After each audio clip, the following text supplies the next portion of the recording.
never been easier to build, but never been harder to be noticed. Quest, people call it like the Switch of VR. It's SparkAR, rest in peace. Hi everyone, welcome to this first episode of XR Café, a series of interviews with XR leaders. Today I'm very excited to welcome Clem Boissiere, a creative technologist and XR software engineers. He worked at TikTok, Meta and Apple. He shaped, for example, one of the early versions of Vision OS. And so I'm very glad to have you today. Thank you, Clem. Yeah, thanks for having me. This first one, that's pretty exciting. Let's cheer. XR and Café, let's go. Cheers. Cheers. All right, so let's start. Actually, my first question for you today is, can you tell us a little bit more about the kind of project you work at Apple, TikTok and Meta, or at least the one you're the most proud of that you want to share with us? Yeah, so of course, I won't talk about anything unreleased or whatever, which is probably outdated by now, but so I used to be at Apple for a while. I was working on all kind of different things, and eventually converged to what became Vision Pro, Vision OS. So here pretty early to basically kind of at the time define what could it be to do this kind of device. And later went on to work for Meta to do some of the Quest 2 streaming from your PC to play some pretty cool high-end game on a Quest. And then at TikTok to lead the team to build this AR creation tool on mobile, so you could make all the filters like dog face, whatever. Anyone could do this. And actually, that's how we met, right? That's when I was coming to Paris to promote the project, and you were at Snap at the time. That's right. And you happened to be dropping by the thing we were showing up, and you're like, hey, I'm Oscar, and then that's true. The rest is history. And actually, Clem used to be living in the US for a long time. Actually, Clem is French and American now. Yeah. And actually, it was one of the first time we can meet, because before we didn't get the chance to meet in the US. Yeah, we did technically work at the same time at Apple. Yes, but that's we were true. Such a big company anyway. We just it is the same department anyway, but we were doing different things, and so we didn't. And really... I was in London, and he was in the US. So. Yeah. So anyway, but now he's back, and I'm back too in Paris actually. Anyway, so it's back great. to the source. Yeah. Cool. The tool you were working at TikTok is Effect House, right? Effect House. For some people, in case you heard, it still exists today. Yeah, it's still being really used. Big, and actually it's used for Chinese in the Western market, right? It's really big, right? It's just for the broader Douyin TikTok market, and it's very similar to Lens Studio or what used to be SparkAR, rest in peace. This kind of tool basically. Yeah. Okay, cool. Yeah. And what XR technology do you feel the most excited about right now? Because obviously a lot is changing. There's a lot of smart glasses. I'm wearing the Meta Ray-Ban display that were released 2 weeks ago as we're recording today. But there's also, you have a Vision Pro actually in your bag right now. I do have one, yeah. And so, what do you feel most excited about? XR, like many other things, is a cycle. It's kind of like the joke of in 5 years will be the next great thing, whatever. And I think currently we're in this kind of nice cycle where we just got some pretty cool new hardware for the high-end headsets. So we had, of course, Vision Pro that came out a couple of years ago, just the update that came out a few weeks ago, and Android XR with a Galaxy XR, Galaxy XR. Right? Yeah.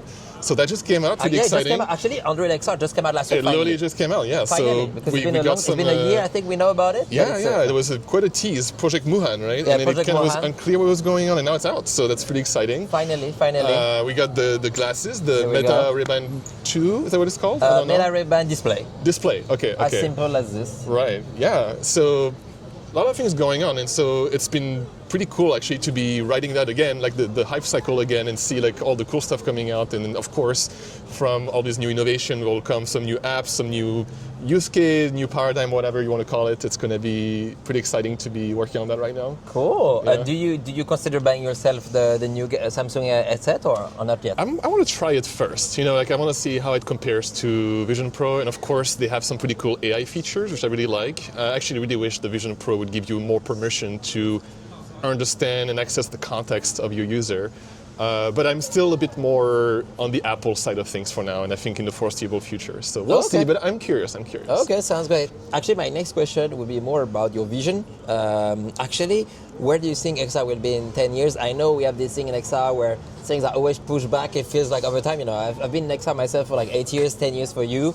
there's a thing where things feel like moving a bit further in time, but I feel like it's moving a lot recently. Again, from the both sides, like the glasses, the headsets. Where do you feel like it can be in 10 years from now? Yeah, so I think so far, like we mostly had the VR stuff, right? Like the closed, headset, and you cannot really have access to the outside, and then the mixed reality stuff with Vision Pro, whatever, kind of, and also Quest, of course, brought that into like a new paradigm, whatever you want to call this. But now that we have, I think, after all these years, it's pretty clear that the VR market / MR market is a bit more for gaming, for business use case, maybe some entertainment or other like a bit more niche use case. But with the glasses becoming mainstream, I think we start to see like an actual like mass consumer products actually coming into life, and so that's going to be kind of two different things. And I think the way people phrase it is like, the headsets, you try to make them like, as good as possible, and then you trim them down into like, lighter weight, smaller size, whatever. And then the glasses, you start from something pretty simple, like just like, microphone, maybe a camera, whatever, and then you start to add up to make it more and more capable. There's different strategy. I think Snap, for example, is doing the more like, all-in-one, 6 DoF, whatever glasses, but I think it's a bit too ambitious. Whereas like what Facebook is doing, what Meta is doing, is like, okay, we'll start simple and make it better and better. And I think this is kind of like what the market is going to go towards. And the paradox in all of this is you're going to have people who expect the glasses to be as good as the headset. They're like, oh, I tried the VR thing and I got sick, whatever. Or like, oh, it's bad quality, but the glasses, that's what I want. And they'll be like, oh, actually, it's not as, like, it's still a great product and it will unlock so many cool things. But they might expect like, oh, why can I not like completely immerse myself into something? Why are the shadow looking so bad, whatever? And so I think it's going to be this paradox of like, by having a popular new product like glasses, people will be more aware of like what's possible on the other side, which is like VR, MR. But there will be, I think, two different products that will kind of live along for a long time, and maybe at some point it will converge. But I think for the foreseeable future, it's going to be this kind of two main form factor, and then we'll have developers from both sides doing some pretty cool stuff. And it's going to continue to be better and better the next 5 to 10 years. Yeah. Do you feel like the headsets right now are going to be more used for enterprise, or like what do you feel maybe the glasses will be more the consumer, or actually actually a headset might be also very consumer? I think the push for consumerism on the headsets, the most successful thing so far was gaming, I think. I think gaming, like, Quest, people call it like the Switch of VR. It's like a pretty low price for similar price, not low, but like similar price to a Switch or something like that. And it works pretty well, like it does the job. People have a good time playing it, but it's not a mass product, like it's still too isolating, too heavy, too whatever you want to call it. So it's still like a niche market, and I don't know if we'll get there until we have a very, very lightweight headset, like something that just feels like you're not wearing it. And it doesn't remove the thing about like, isolation, which I think is also very important for mass consumerism, is like to have like the social aspect. Like I can talk to you, we can have the same thing together. If you isolate yourself, you don't really get that as much. So yeah, I would say like for now, like two different things, but we'll see what the future reveals. Thank you for sharing. I was gonna say also now, I mean, let's talk about now what you're doing now. It's been 3 years. You left the big tech. I mean, after so many years, you also came back to France. You also launched a startup. Then now you started your own indie studio called SubjectiveXP, if I pronounce it correctly. Doing creative technology work for yourself and also for different clients. Can you share a bit more about what you're doing now? And I know you have a specific philosophy for what you're building. Tell me more. Sure. Yeah. So I left big tech, like you said, a few years ago, and then that startup was like trying something new, kind of from scratch, kind of like see how being an entrepreneur, founder, whatever it was going to be, and it didn't pan out. But it's okay. Still like a lot of good learnings, and I was like, oh, you know what? Let's just change environment. I think it's good to have different chapters in life and kind of explore. Be surrounded by different culture, whatever. So I was like, hey, let's go to France. I've spent so many years in the US. I want to see how Europe is doing. And I also heard good things about especially Paris. Like there's kind of like this little war with who's going to be with Brexit, who's going to be like the next tech hub. Is it going to be Berlin, Paris? And I was like, okay, let's go Team Paris. And so yeah, Team Paris. XR Café, right? XR Café. I don't know. We're part of this, right? Okay. So and I was like, okay, I want to go back to like things that really excite me, like things that personally I think are fun to work on. So SubjectiveXP or experience is this like little studio I just myself for now, where I just find some cool projects to work on that to me are like kind of exploration, can go into monetization to some extent, and just see where it goes. And then on top of that, I also do a bit of freelancing to meet what people are doing in the industry, help them, and so that's been more on the Vision Pro side of things. And so yeah, my philosophy, I mean, it's not like crazy, but I think I'm trying to, especially when you see kind of like the landscape in tech today, I think there's a place for non-intrusive tech in terms of like how the data is being treated, like respecting privacy, stuff like that.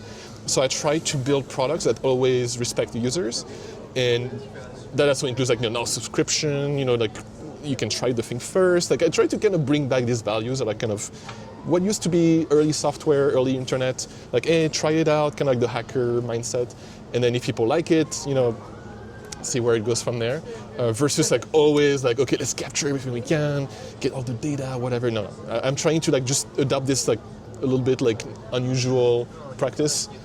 So that's kind of like the philosophy, I guess, in a way. And then the other one would be like, follow the happy path. Like what's fun to me, what's kind of like exciting, and then kind of follow that thread and see like, all the cool people and cool stuff you can, get from there. Oh, awesome. And I was going to say, I mean, I have one question. I feel like we might have some people that watch it that are starting their career right now in XR. And I was wondering if you can share maybe for some people, I mean, you work in these big tech companies that are very hard to get in. Actually, what do you feel is the trick for people that are studying in XR right now that may be either students or actually professional already in the field, and they're like, they want to go from like maybe startups to this big tech? What would be your best advice, or maybe what you went through yourself to get there? Yeah, I mean, of course things change, the market conditions may vary. Like, I think actually I'm pretty grateful that at the time when I applied for jobs, there was like different visa situation for the United States, so it was a bit easier to get in. Not easy, but easier, and so like things kind of change. But I think if you somehow abstract that and just focus on like, hey, let's say I can somehow like legally work in a company like that because I live in the US or whatever, or France. The advice has been kind of consistent, just like actually a little bit stronger. And I can say that from a POV of like, hiring people when I was a manager at TikTok. If you're starting out, like it's the best time to explore, to try like build a bunch of stuff, like have fun, like okay, like build a portfolio, like what's something I could showcase, like hey, I'm not just a student or whatever who like got the grades and then check the check mark, whatever. Like no, I did that, but I also, or maybe I did some of that. But here's the cool shit I built. Sorry, the cool stuff I built. Can we swear? Or? You can swear. Okay, all right. This is not family friendly. No, just kidding. Okay, so you can swear. It's a French podcast. So it's a French podcast. We can be rude. We can swear. So we don't beep things here. Yeah. So yeah, I think end of the day, it's like all about like kind of standing out. Like, can I be like, if I'm applying for this job or whatever, or want to be noticed, how do I stand out? Like, it's the only way to do this is to like do some cool stuff, build stuff, get your experience right now, like building stuff. It's never been easier to build stuff. I think the paradox again is never been easier to build, but never been harder to be noticed because there's so crowded. There's so many things going on. The App Store has so many apps. There's so many games. So yeah, end of the day, I think that's the tip. Like, just build some cool stuff, have fun. Use that time, that free time you have right now as a student or whatever, to really do it. It's the best time. I would say, I mean, I think it's super accurate. I would say maybe one thing that can help you stand out is maybe actually thinking a step ahead and maybe trying to make something that you think will be a little bit the future in maybe 2-3 years. And I think if you are able to stand out and build what people haven't thought about yet, you might stand out, and then people get attention. And then I think these companies also are looking for new talents that are kind of thinking out of the box. It's a usual thing, but actually it's actually hard to find people that get this vision. And when this company finds someone with a vision, they're like, oh wow, I need this person. And we're talking about like brand new hardware type. Like I keep using that word because I love it, but like paradigm, whatever. But like it's like we don't even know how it's going to be, like, how do you interact with this? What is a killer app for, glasses, AI glasses, whatever? So many possibility, like, just go crazy. Like, try new things. Like, don't be afraid to do, like, UIs that makes no sense. In fact, like, if you look at Vision Pro, end of the day, it is still like a lot of 2D stuff, right? Like it's text, windows, and then there's the 3D element with like the 3D model, the interaction, whatever. But to get there was like a lot of research. It's like trying to just go crazy. Like, okay, like, let's use your eyes to do all these different things, or like use your hands or a controller. I don't know. Like there was a lot of research, right? Same thing. So I think it's a good time to kind of try things and see what sticks and then make some. I think it's also pretty fun to do videos about it. Like you do some like funny videos of yourself. Don't be afraid. I think at this point there's no more. You'll be on the internet at some point, one way or another. So I think it's. That's how I would do it. Thank you for the great advices. And I was going to say, to wrap up, if anyone wants to reach you for maybe new projects or anything, how do people reach out to you? What's the best way to get you? So I'm on social media. I collect them like Pokemon cards. So usually I go with the handle SXP Studio, which is the short for the company name. Or you can look my name as well, like Clem Boissiere. LinkedIn, LinkedIn, X, Blue Sky, Threads, YouTube, everywhere. Okay, cool. But thank you so much. Thank you, everyone. I mean, it's the first of its kind, so please comment how you found this. I'm going to try to improve this format. Thank you, Clem, for joining Thanks today. for having me. Yeah. And please, if you enjoyed, leave a comment and let me know what next I should cover. Bye.